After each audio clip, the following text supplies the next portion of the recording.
Ecosocialism 2024 conference.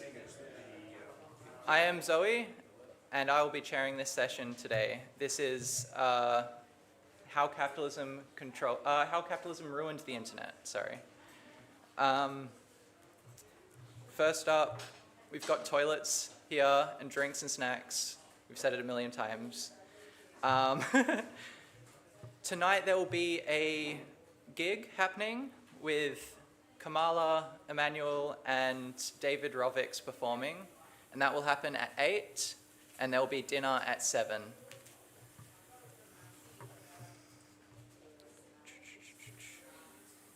Green Left and Socialist Alliance are the hosts of this conference. If you'd like to get involved, please talk to one of us or sign on to our contact list, which should be going around at some point.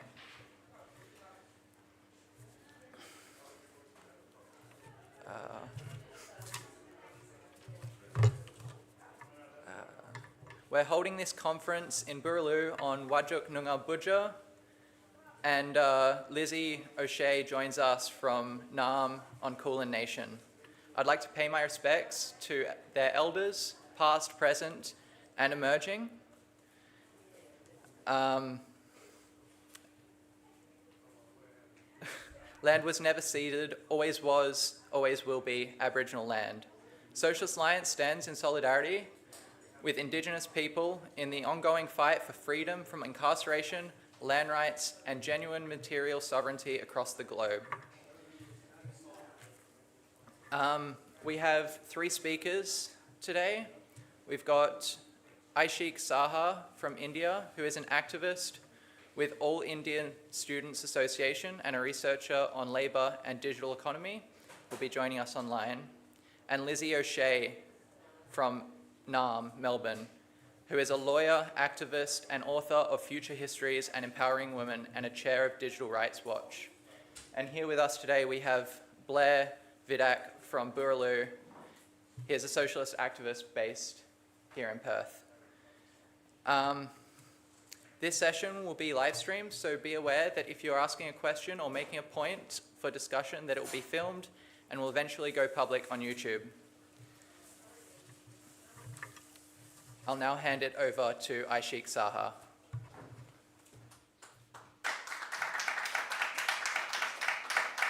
Hi, everyone. Let me see if I can. I cannot share my screen. Sorry. Okay. Is it possible to enable my screen sharing? Zoe?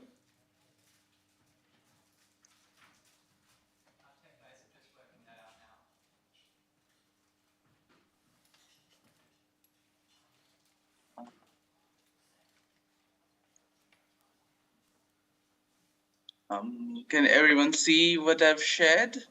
Yeah?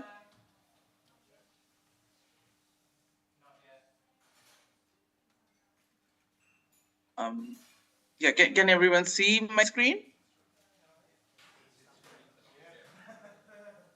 Okay. So, so what I want to talk about today is called 5 apps in a trench coat. Basically, I want to talk about how the internet became the way that it is. So in the sense that we have less options, less freedom on the internet than we probably had 10, 20 years before, even though the internet is seemingly seemingly available to everyone, has a broader scope.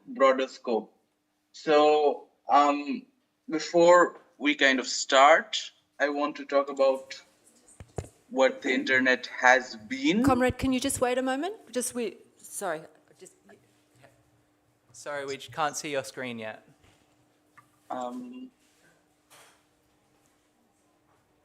It says you're sharing, but we can't see it.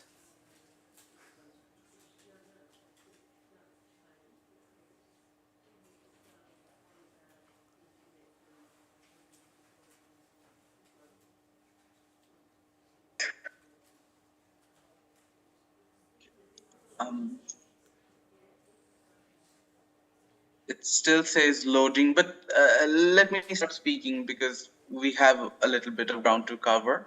All right. And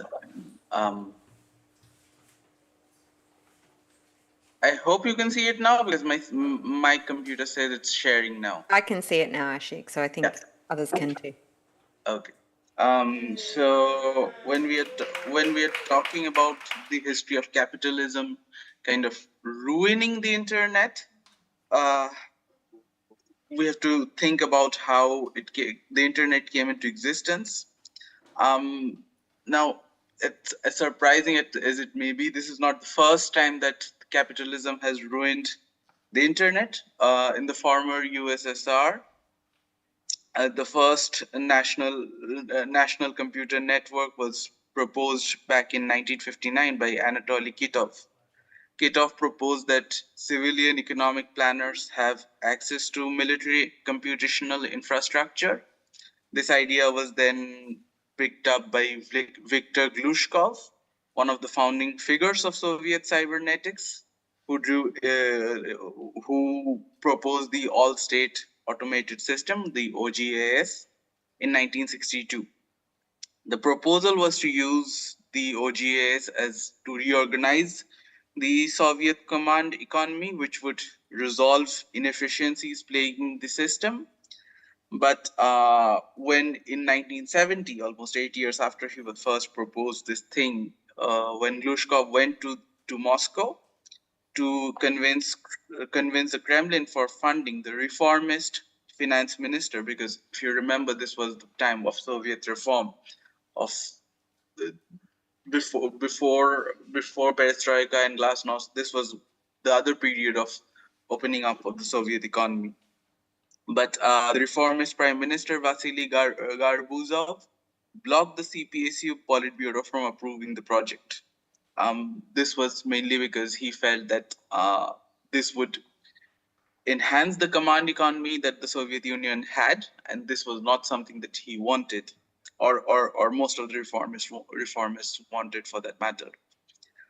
Benjamin Peter notes that the Soviet internet failed to take off precisely due to the unregulated competition between self-interested institutions, which he calls socialists behaving as capitalists, and on the other hand, the American version of the ARPA, what is called the ARPANET, and what we have now come to call the internet, was formed because well-regulated state funding and collaborative research projects.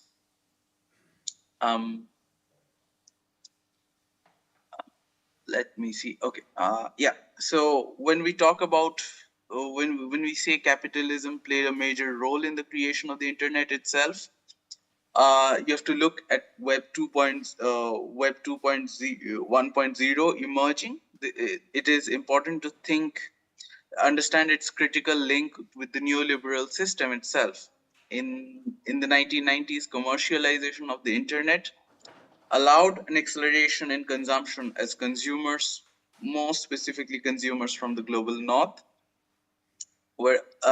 had access to newly liberalized market regimes in places like China, India, where you had support services for businesses in the global north. And this was actually what allowed e-commerce giants to, like Amazon and eBay, to originate. You did not have to have a physical inventory in a place for commercial businesses to happen. I've seen some commentators mention this period as some sort of utopian past in the internet. So because, and I get this, I understand this urge that the internet that we have is very different from the one that we had in the 90s, and people might feel that it was better in the 90s. But if you see, even if you go back to the 90s, you'll see that Microsoft was trying to exert its dominance, but by making it difficult to implement computer software on the Windows operating system. But what was happening back in the 90s was that you had this huge amount of capitalist surplus that was emerging, especially with the emergence of neoliberalism, the liberalization of market regimes in former socialist or countries like India, where we had a more restrictive system. And there was this demand for reinvesting this surplus, and the only place that this could be reinvested was this emerging domain of the internet. And so we have the dot-com bubble, where companies were continuously investing in any company that had a .com in its name. You had the emergence of a bubble, and then when these profits did not materialize, it collapsed. And this is what we saw in the transition from Web 1.0 to Web 2.0. It is that the earlier version of the internet, the amount of data from a user that you could collect was very little. You did not need to collect data from a user, and this was not something. Sorry, yeah, this was not something that this was not something that was thought about at this point of time. At that point of time.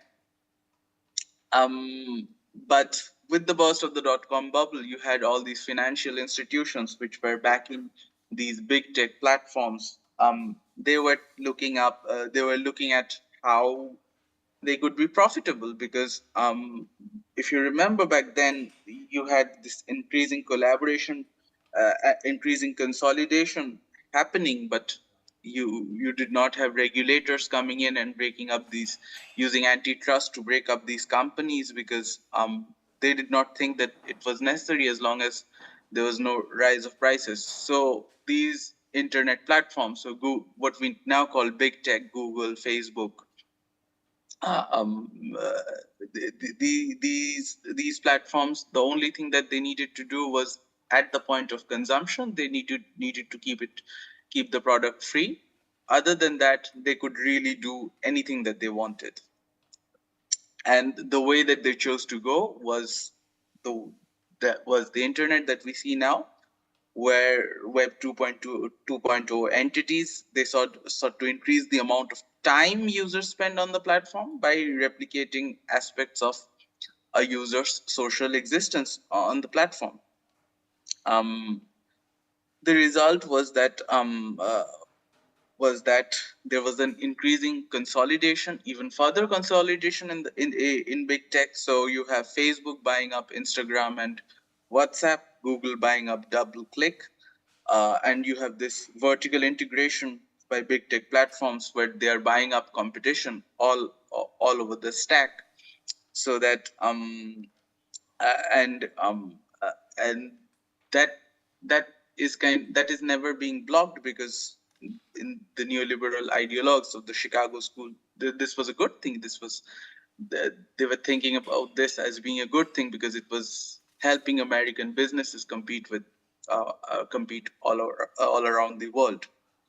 So now, if you start thinking about how this kind of vertical integration impacts your experience on the internet, I want to look at an example, if it's okay.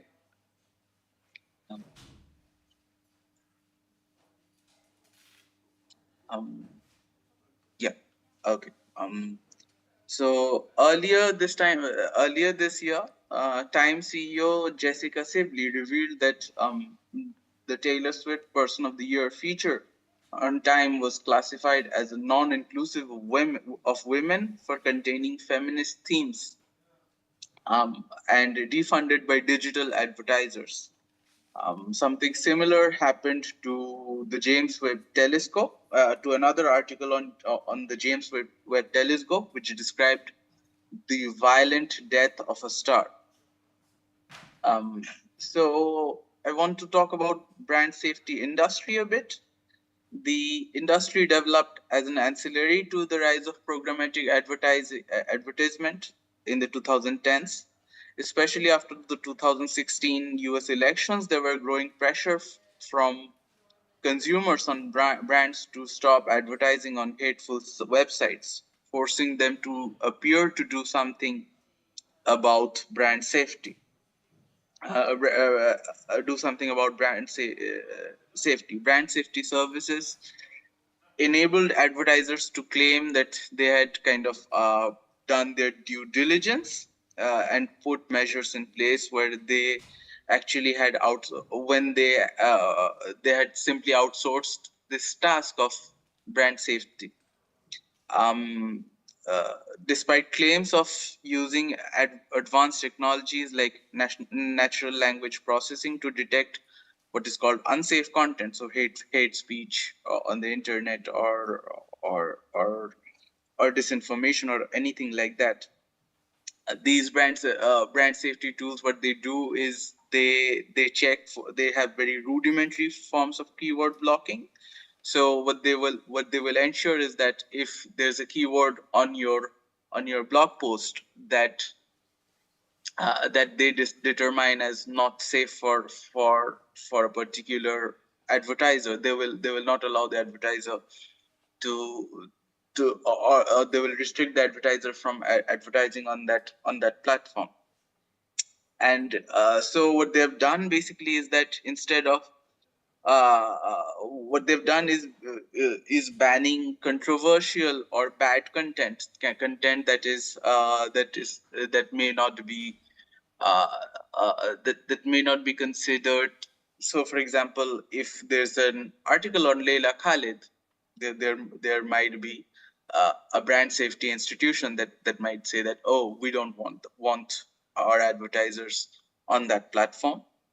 So a lot of critical journalism, because a lot of the news even today relies on this kind of advertisement ad funding. A lot of critical journalism is starting to get defunded because they mention these concepts, they go into the controversial topics, and they and these are the ones that are getting defunded. And so and advertisers can simply say that, oh, look, we have someone assigned to see that we are not funding anything controversial, and that's mostly it. So now gets even further worse because these ad tech companies, they have not simply restricted themselves to this one business model. What they've done is they have instead of contending to the advertising side of services, these brand safety companies have inserted themselves into the market to mediate between publishers and advertisers. On one hand, they provide brand safety services to advertisers, and on the other hand, they have provided services to publishers to ensure compliance with brand safety criteria. So this is in itself a clear conflict of interest, because you are the only one who knows what the criteria is.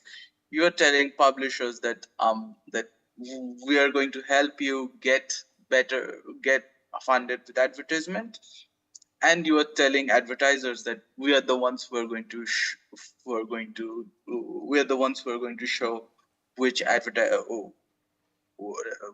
going to tell you that where your advertisements turn up, and in the middle of it, it's a black box.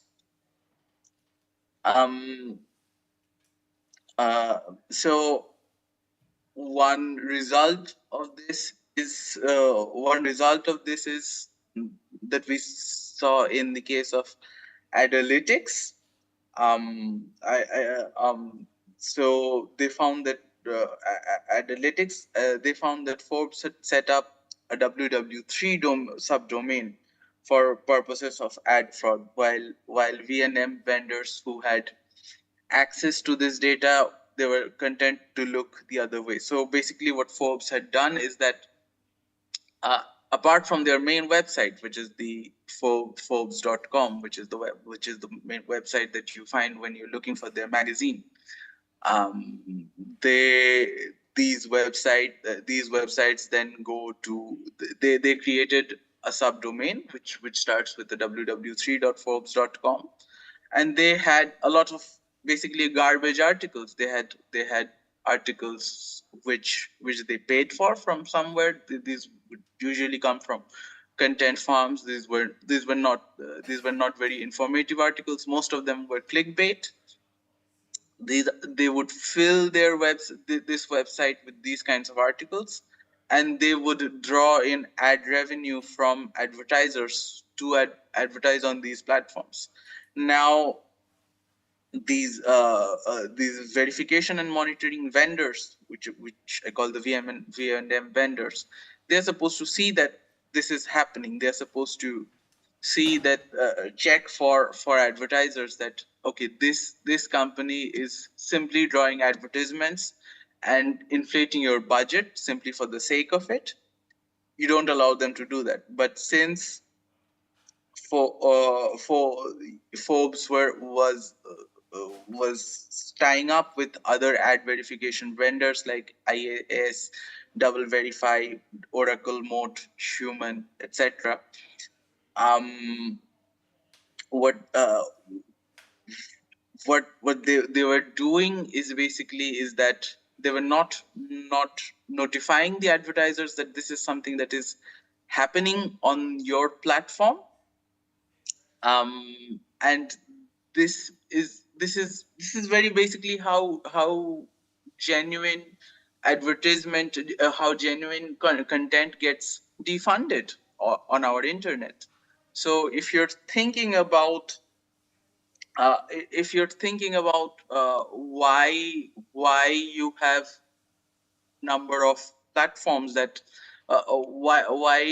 you why you have news on your news feed that is not very helpful at the moment, why you the amount of if you're scrolling through Twitter, or if you're scrolling through Facebook, or even if you're Google searching on Google a piece of news, the most of what you get is clickbait. What you're getting is disinformation. What you're getting is hate speech, and these are the things that are getting funded. While critical journalism, the kind of journalism, for example, the kind of journalism that Green Left does, these are the things that are going to get more and more defunded, because we have allowed for this kind of vertical integration to take place. And as this is happening, more and more media houses and more and more media platforms, they are being incentivized to engage in this same kind of practices, because that is the only way that you can survive in the current big tech dominated media landscape. Now I've been in fact when I read about the Green Left website being Green Left page being banned from Facebook, this is something that I asked someone who works at the Dangerous Individuals and Organizations team on Facebook, that why did this happen? And this is how any critical website or critical journalism gets banned, because when they talk about brand safety, when they talk about what is getting funded and what is getting defunded on the internet, they are looking for something that is controversial. They are looking for something that is aligned with that is either aligned with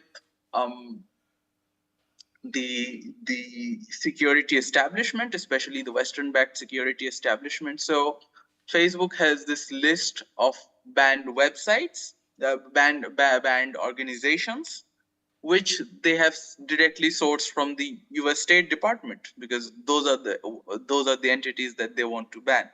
I asked them specifically about Leila Khalid, and they said that at any point of time, if you have engaged in an act of violence, even if it's anti-colonial violence, that is the thing that they will no longer at any point of time allow you to continue your resistance, allow you to exist on their platform. And you can see that how it is it kind of is disadvantageous to the global south, because we have had our independence movement continuing much later than the global north. And even mainstream political parties have a history of violent resistance here. Anyways, just to conclude my point, what we need to do, I have had a few suggestions that about what we need to do regarding what is happening in terms of funding of the web, funding of big tech, and how it can be broken up. One, of course, is the common idea is to break up these platforms through antitrust regulations, what is happening to some extent, at least in the US and the EU. They're trying to do it. No one knows how successful it will be, because it happened in the 90s because it was broken up, big tech. The consolidation happened because there are other problems within the structure of capitalism in itself. There needs to be a conversation about the emergence of a public service media, and more specifically a public service internet, so that we do not depend, especially independent journalists, academics, researchers. We don't need to only depend on big tech platforms to develop our channels of communication. Um, uh, there's a need to make a conscious effort to diversify economic models on the internet, so we do not have only ad-funded websites which collect data on their users and then send it to their advertisers. And Cory Doctorow suggests the emergence of mandatory interoperability, um, which basically says that one of the which has been one of the foundational principles of the internet. But we have had the emergence of these walled gardens where only where platforms have only been allowing more and more of their own content to only appear on those websites, and this interoperability has gone away. So maybe we can have some legislation to that regard. I think I'm over. Thank you.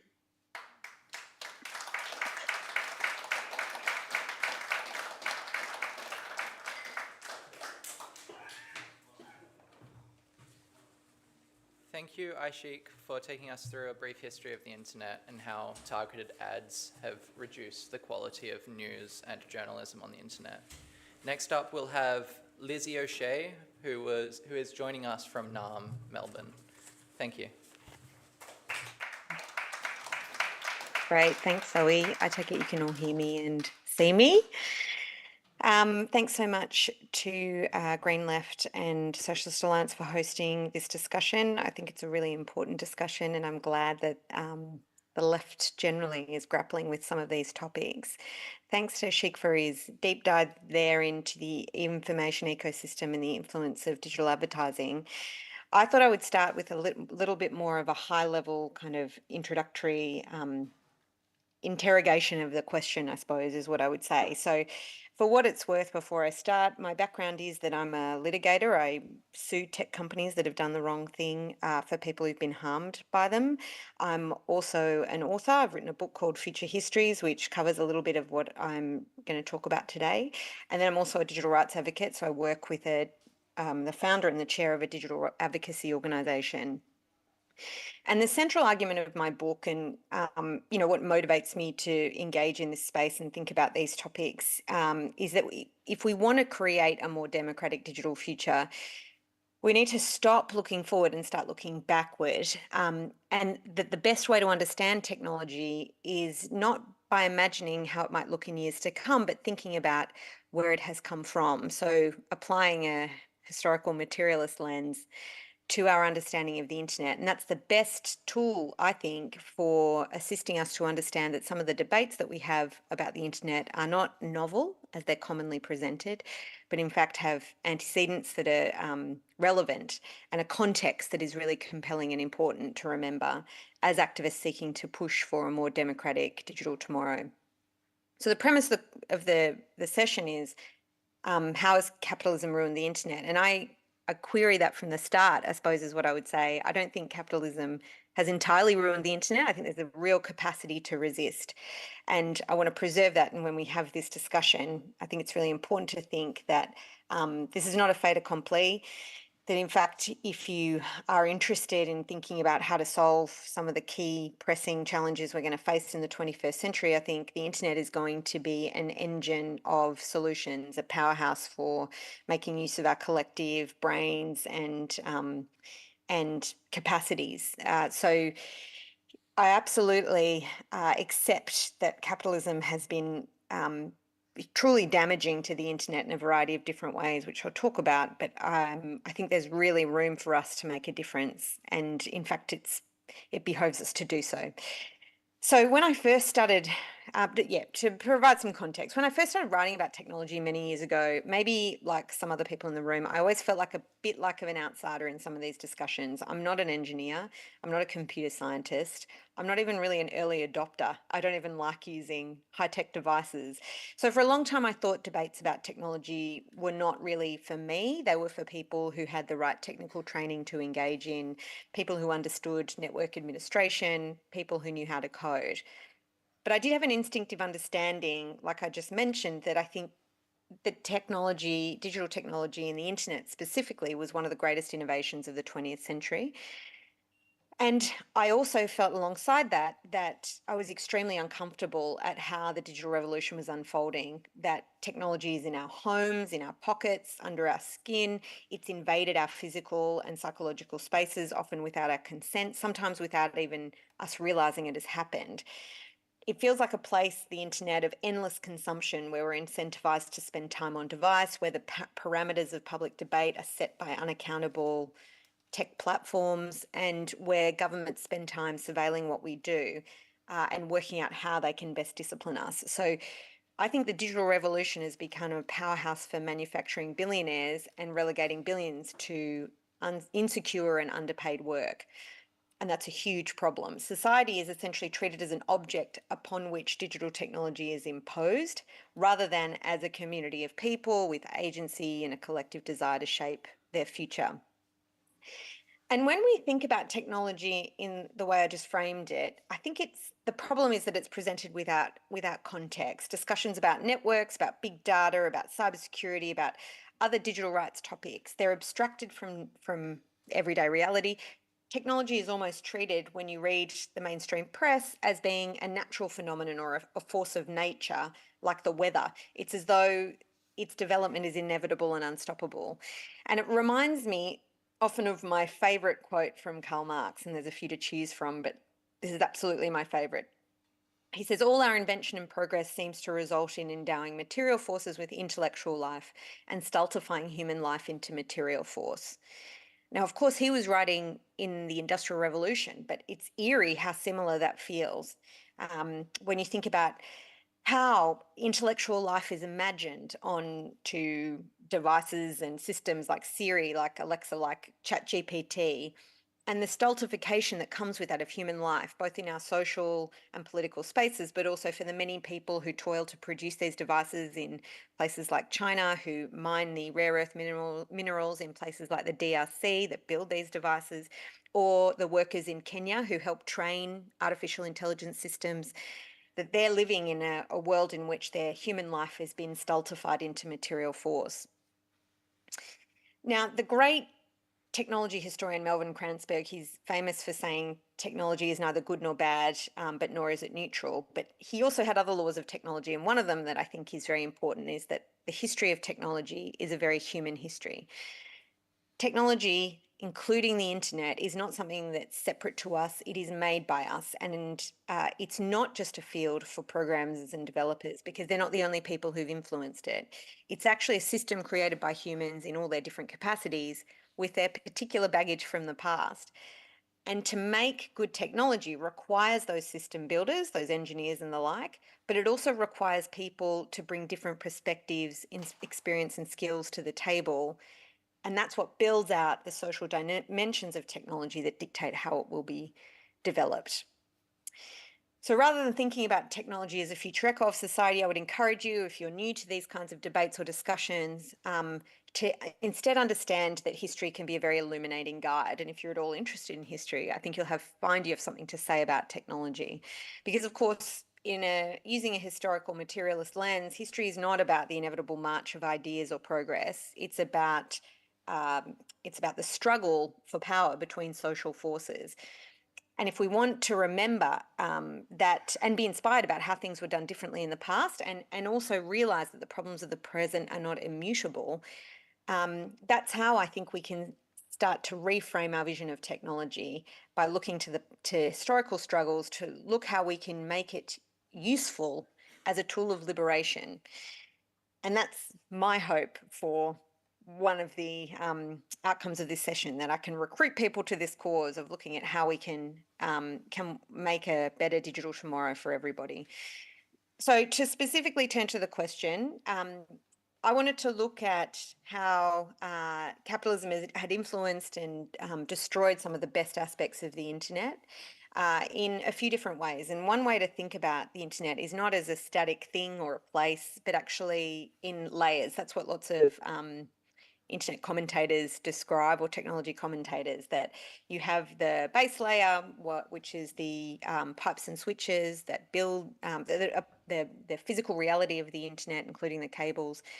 And then you have, for example, protocols around how computers talk to each other, so mid-level layers, and then the top layers where people have rules about how they engage with social media platforms, for example, so that more high-level, surface-level web. So I think that's an important way to understand, I think, when you have discussions about the internet, that people talk about it in different ways, all of which is the internet, but of course there's huge complexity and diversity in the kinds of topics you can discuss within that framework. So I'm going to look at four things. I'm going to do a whirlwind tour of some of the problems that capitalism has created for the internet for you, and then hopefully if any of these are of interest, we can discuss them more in the discussion. So I'm going to look at the infrastructure of the internet and how that was privatized. I'm going to look at the creation, incentivization of data extractive business models. I'm going to look at government surveillance and how that has contributed, or it's a function of capitalism that has contributed to the problems of the digital age. And lastly, I'm going to look at the monopolization of the development of sophisticated technologies that we commonly call artificial intelligence. So let's start. Let's start with the infrastructure, the bottom layer of the web. And if you think about the internet, it's not commonly thought of in that way. But in fact, what it is a selection of cables, of pipes and switches, of backbones that go around the world and connect people up. And this is not something that could have ever been built by the private sector. So, and it wasn't, because that kind of investment just would never have occurred. So you may have heard this, that the internet was really a creation of the military research of the United States government, DARPA, which is, not untrue. The first internet communication happened through that military research arm. It's essentially a creation of that. But I think it's also fair to say there were many universities involved in the very early stages of the development of the infrastructure, so civilian research institutions that did that. And the National Science Foundation in the US was hugely important in developing the internet backbone across the United States and developing some of the earliest understandings of how you could build the capacity of the internet to operate in the way that we understand it now. But what also happened is, of course, that coincided with a really, or its explosion, I suppose, in terms of infrastructure and its development and growth, coincided with neoliberalism, where we saw the Clinton administration presiding over the internet backbone in the United States. And that philosophy was, once built, it should be outsourced to the private sector to exploit as it sees fit. And I think that's a real shame. What we've seen then is access to infrastructure, not universal, and in fact, degraded quality. And private companies end up owning the pipes, or accessing alone the pipes and switches to be sold on to consumers, which is a huge problem, not least because it means they've got their own vested interests in how public money is spent on the internet, but also because they make money off what was a public investment that came out of the public purse. And I think really what we need to think is that the pipes and switches belong to all of us, that it's a public investment, and we should take back public ownership of that. And to that end, while capitalism has caused great damage to that infrastructure, it's also true that there is a movement that's growing to do exactly what I described. And in the United States, where private sector providers offer poor quality internet service at a very high price, is slowly a development at a local government, municipal government level to offer services, access to the internet backbone, access to the internet through public service providers that end up being cheaper and better. And that's what I think we should aim for. As with all kind of public services, resisting privatisation, looking at alternative models for putting it back into community hands for development. And I think we can see that starting to happen in the US. So moving on, I wanted to talk about data extractive business models. The commodification of the social interactions, it's probably something lots of people have understood or instinctively or otherwise as they go on the internet, that it feels like it's a place where even your personal life is scrutinised for advertising purposes. I think this has huge problems for not just our own personal lives and how we interact with each other, but also our political public participation discussions, because they are shaped by data extractive business models, which focus on keeping people on device for as long as possible and is extracting as much information from them, which allows them to create very valuable real estate for advertisers. And it means profiting, or the business model is centered around viral content that is monetized, that leads people to go down rabbit holes. So the whole model of many social media companies, but not just social media, also platforms generally, who provide access between users and advertisers, has focused on making the internet worse for everyday people. Aishik talked about Cory Doctorow. He's got a concept of enshittification, where platforms at first treat users really well, and that pulls them onto the platform for access by advertisers, and then it starts to treat users badly by prioritising the profitability of ads. And you can see when you search on Google, there's more ads. You can see when you go on social media platforms, there's more ads, which means it's worse for advertisers because users stop using the platform. And eventually these platforms die. That's his argument. They certainly get shitter, which is the concept behind enshittification. Again, I think we have tools in our toolbox to resist data extractive business models, including privacy reform, which is on the table in Australia, but prohibiting access to data as the source of the problem, as in free access to data is the source of the problem, and regulating big tech companies through more ambitious competition regulators. We've seen that start to begin, but people sort of instinctively understand that monopolisation in this space is a problem. But it's quite clearly an instance of capitalism and the profit motive damaging one of the good parts of the internet, the capacity to communicate with your friends and family and have interesting political discussions. The other thing that goes with that I think it would be remiss not to mention is government surveillance. And that's why I say they go together is I think the data extractive business models are very useful to government surveillance agencies because they share data across their different platforms. And that's what we saw. That's what Edward Snowden told us. Lots of social media companies, lots of internet service providers were sharing data directly with national security agencies. And that happens in Australia too, with varying degrees of regulation or otherwise. Huge amounts of data transfer. So it suits government surveillance agencies to have data extractive business models because it assists them to keep an eye on their population, to manage them, to do all sorts of things that it might wish to do as a surveillance agency. I think it's also got an implication for social service delivery. I mean, you saw something like robo-debt where huge amounts of information were then used to restrict access to social services. The Special Rapporteur on Extreme Poverty described it as a scenario whereby subjects or citizens are increasingly visible to the state, but it's not true the other way around. Citizens have no idea how their data is being used by governments.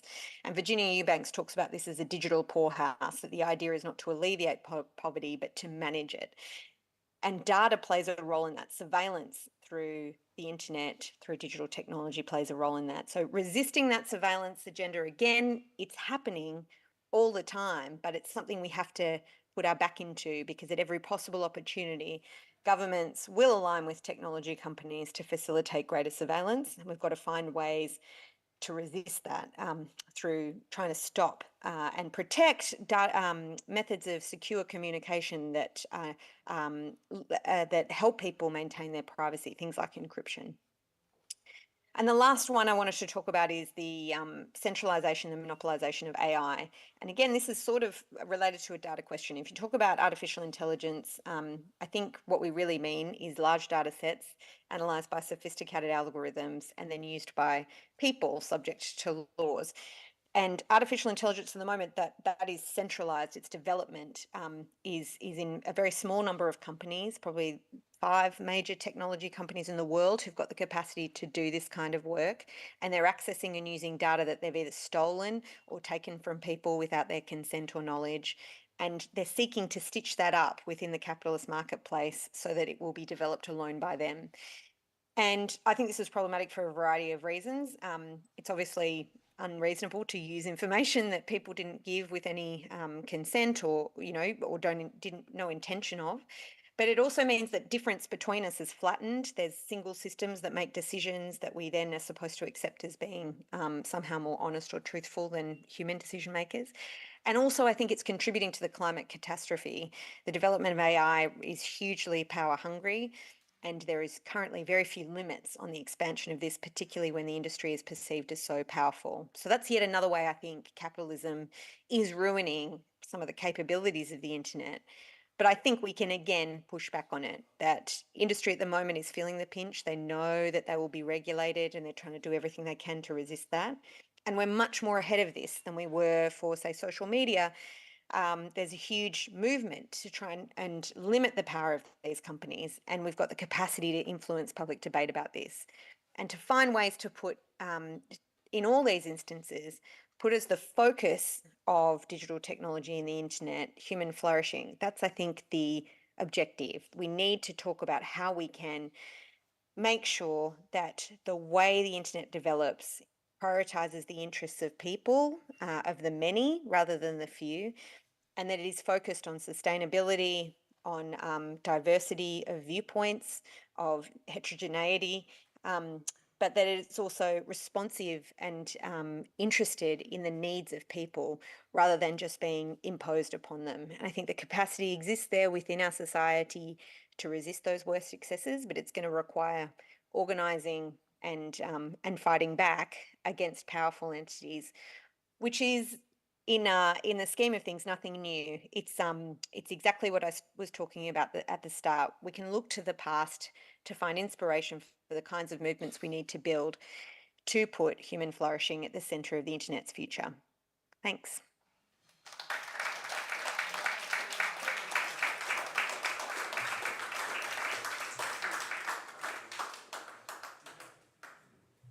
Thank you, Lizzie, for giving us a good idea of how these different aspects of the internet are linked. And yeah, now we'll be moving on to Blair, who joins us here in person. Thank you. Can Blair sit down? Yes. Cool, lovely. I think it's just more intimate that way, like you can stand up and listen to people talk about the internet. So I'm just going to do one thing. I'm going to ask the question, how in one case did capitalism ruin the internet? And a really big one that a lot of people know about, or at least know the name of, is Cambridge Analytica. And they had something to do with the 2016 US election as well. I went on the Wikipedia page a couple of days ago last night, just to check to see if this whole Trump Cambridge Analytica link actually was, had any veracity to it. And it turns out that, yeah, a lot of the Cambridge Analytica technology was deployed. I don't know whether by Russia or any, was deployed during the US election. So it has particular influence on our political systems and society already. And it's already been a number of years now. It's been like almost 8 years since the 2016 election. The company went defunct in 2018 pretty quickly, but this sort of practice now, collecting enormous amounts of data, finding bizarre correlations between them, and then trying to sell things to people or use it to control people for the purpose of collecting profit, is now commonplace. We now just say the algorithm knows me really well, which to me is an incredibly scary statement. I've heard people very close to me over the years, some people I still know, Even they just say, oh no, you just need to train the algorithm to give it what you want. And I'm like, you have absolutely no idea what you're talking about. It's very frustrating. Yeah, so if I had to say in 25 words or less, how did capitalism ruin the internet with Cambridge Analytica, I'd put it like this. Capitalism grabs a hold of a technology and uses it for morally ambiguous ends for profit. And it's as Lizzie O'Shea had just said, a lot of these decisions are just business decisions. It's taking very simple technology, but computing it in a special way leads to insights. It actually does lead to insights. So my position on the neutrality of technology is actually quite neutral. I used to think that if you created something, there was something intrinsic about it that might be good or bad, or useful or not. But I think when it comes to talking about the goodness or badness of some technology, I think I would say it's 100% the intention and the purpose to which it's put towards. There's nothing intrinsically bad about a hammer or a car or a chair. It's either a good chair or a bad hammer, depending on the context in which it's placed. So I think I actually wrote a manifesto on this called Thesis Zero. I call it Thesis Zero because in computing you index from zero. Zero is the first number because every number in the register has a place. So if there's blank, that you treat that as position number 1, which is also known as zero. I know that seems a little bit confusing. I didn't want to get too much into jargon, but I also want to be quick about this because I want to have more discussion and get people to ask more questions. So that's Cambridge Analytica basically. This is how it works. Very simple statistics.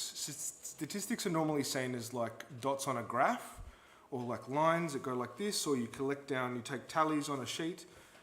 It's not necessarily very complex. The first thing you learn about statistics is how to collect a total.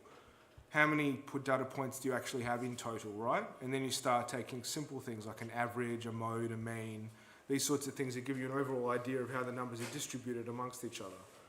There's also a different way of treating numbers, right? So you can have cardinal numbers, ordinal numbers. And it depends on the way that the numbers are positioned and the type of data that you're collecting.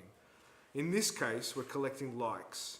So the like button was invented by Facebook, actually. It's a very passive way of getting things viral. So let's say you have hundreds of thousands of people all clicking like very passively, just scrolling past something passively, they click like, all of a sudden it becomes a storm, right? Something goes viral on the internet. All people have done is move their thumb. Another point, it's ridiculous how this works.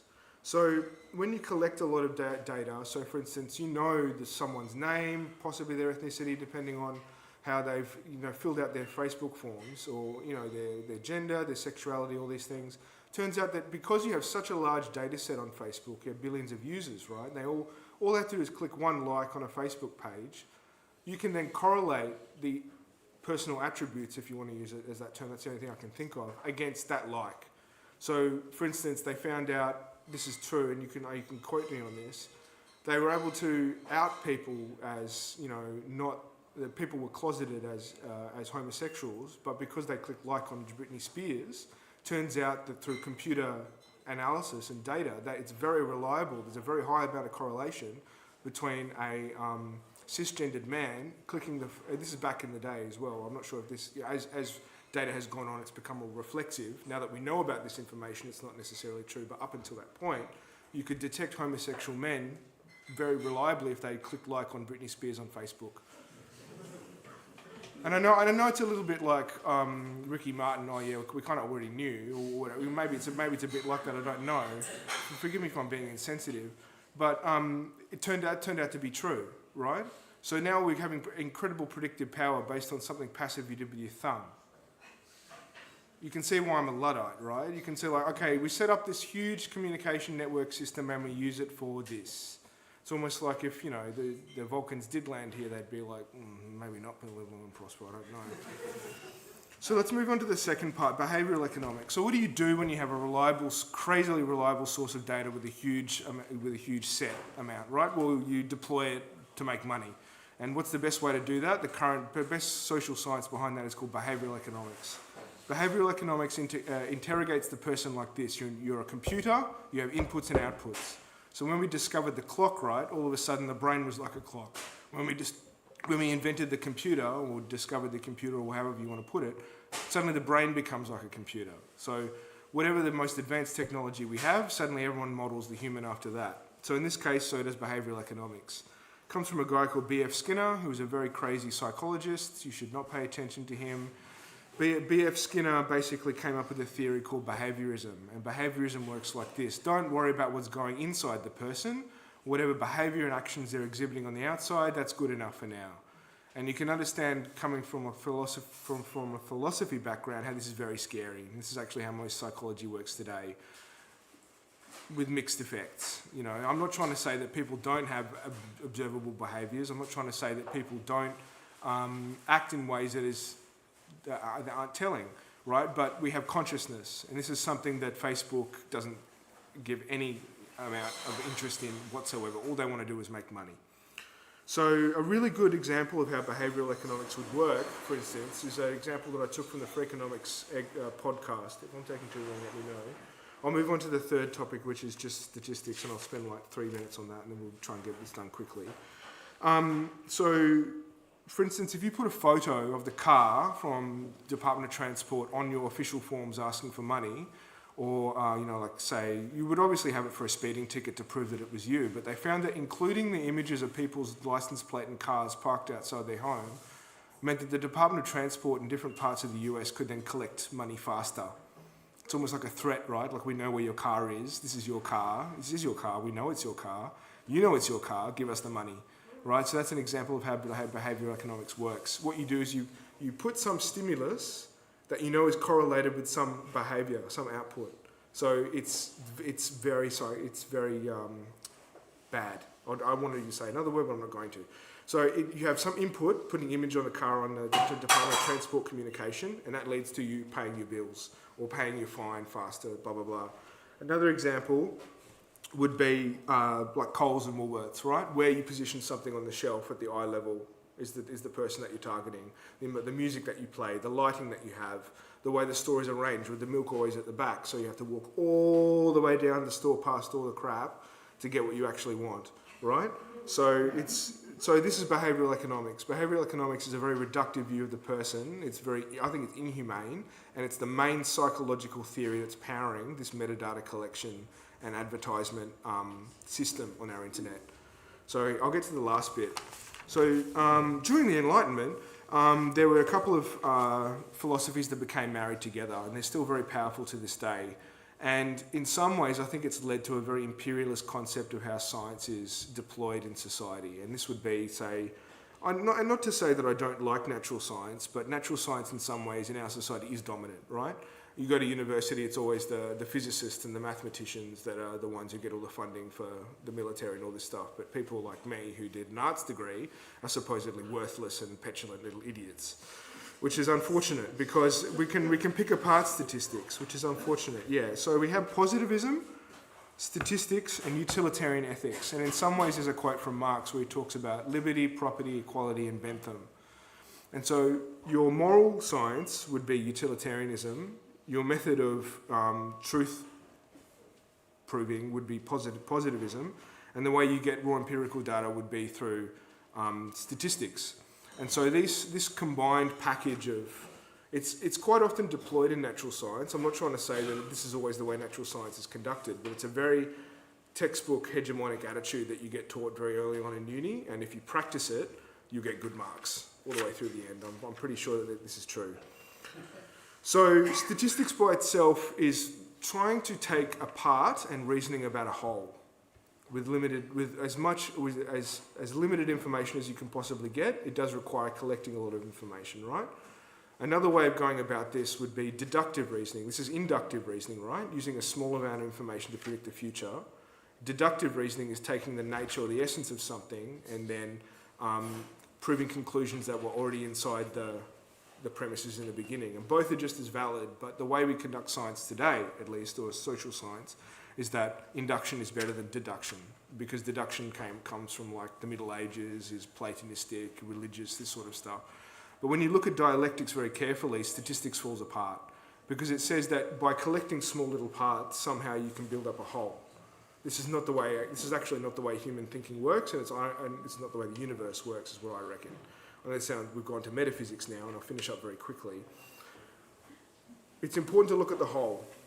This is a much better way of reasoning.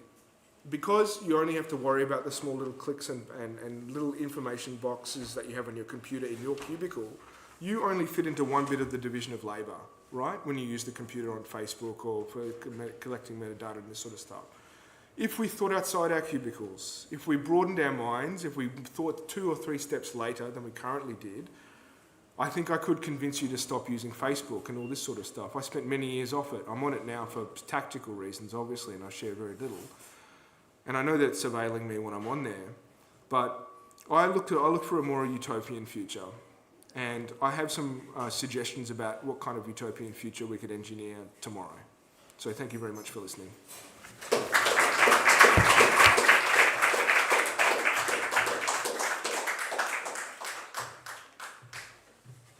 Thank you, Blair. We'll now be opening up the floor for questions. I'll take a round of 3 questions and then get the panelists to answer.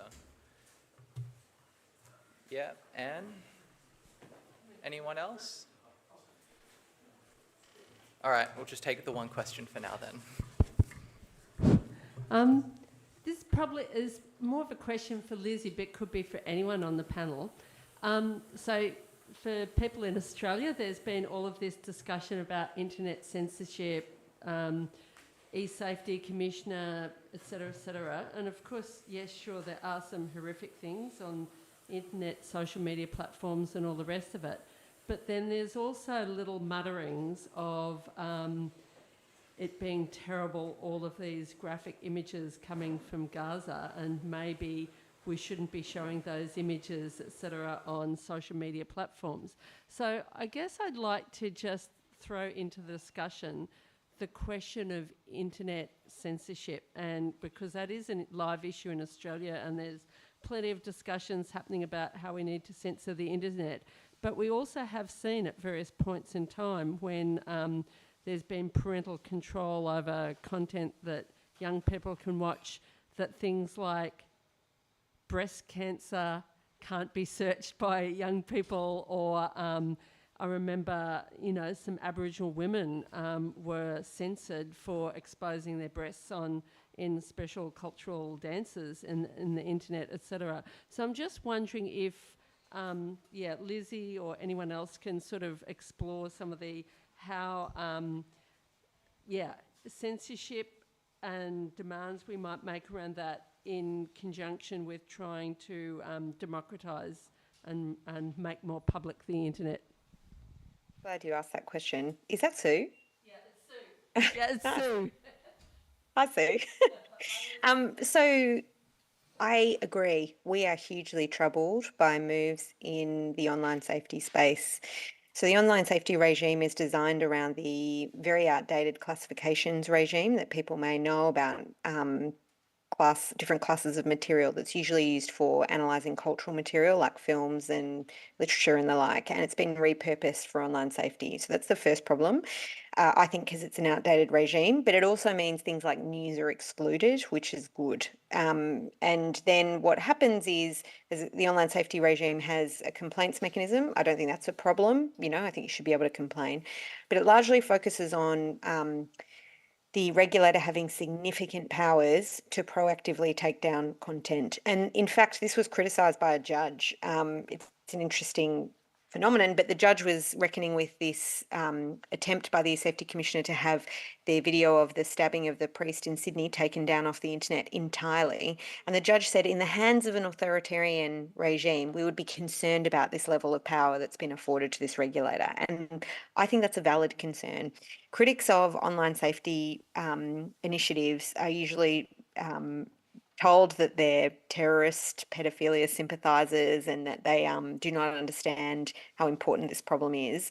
My view is that if we were serious about tackling online safety, one of the first and foremost priorities should be tackling the data extractive business model that does allow monetisation of viral content, extremist content, and does encourage children to stay on device, for example, as well as others. So the business model is the problem, and you can target that through privacy reform, through other non-content takedown regimes. You can reshape the internet, the information ecosystem that people see without censorship. But that has not been the path that's been chosen to date. Some things are changing. You know, the age assurance was one particular debate that came up recently, which I think is a hugely troubling approach to protecting children. But it seems like the E-Safety Commissioner is stepping back from that, which is a good thing. And I think the E-Safety Commissioner has a difficult but important job. But I think any regime has to think carefully around the implications of what is essentially powers that facilitate censorship.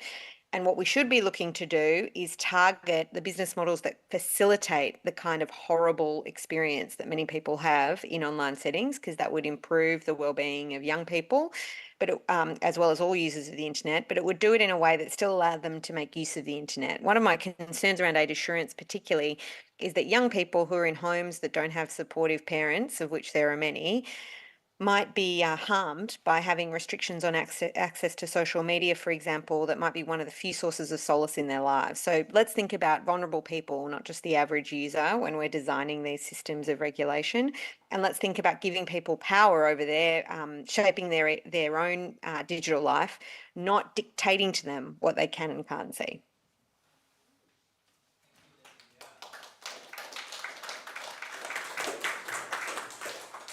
Would either of our other panelists like to tackle that question?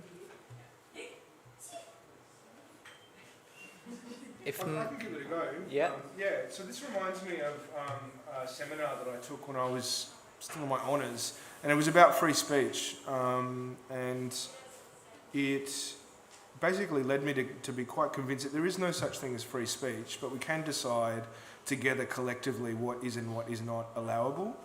And when you connect that with computers, I think it instantly, for me, the answer is computer literacy. And this is something we've been working on very carefully in the Boorloo branch, especially on a little workers' co-op called, I'm not sure what the actual status of it is, we just call it Friendly Computers. And Friendly Computers is about supplying hardware to people that we take from e-waste and refurbishing it.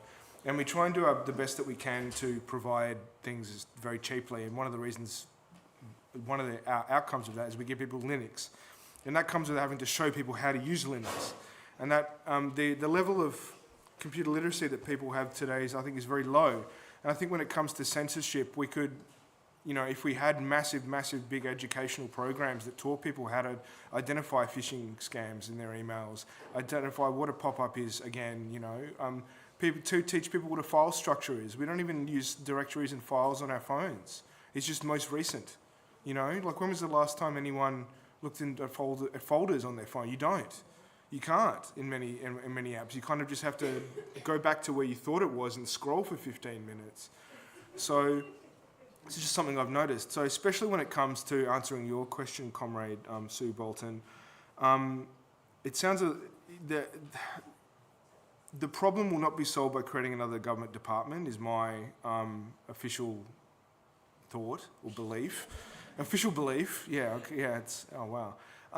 But yeah, it's got to come down to culture and computer literacy, I think. The standard of education we have with the computer-human interface that we have is very low now. And it comes back to what other panelists talked about, button pushing and, really downskilling the working class, because that way you can make them work for higher profit and lower wages. Yeah. Unfortunately, that is all the time we have for this session. Can we give a big round of applause for all of our panelists once more?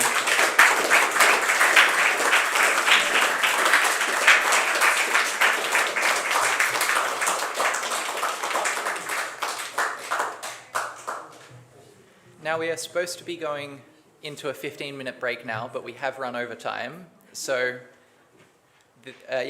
there's supposed to be afternoon tea and cake served in the main room, and then the next and final session will start at 5. And once again, I would like to remind people that there will be a gig on tonight. If you haven't bought tickets already, please do. They're $15, and you can get them at the registration desk. Thank you.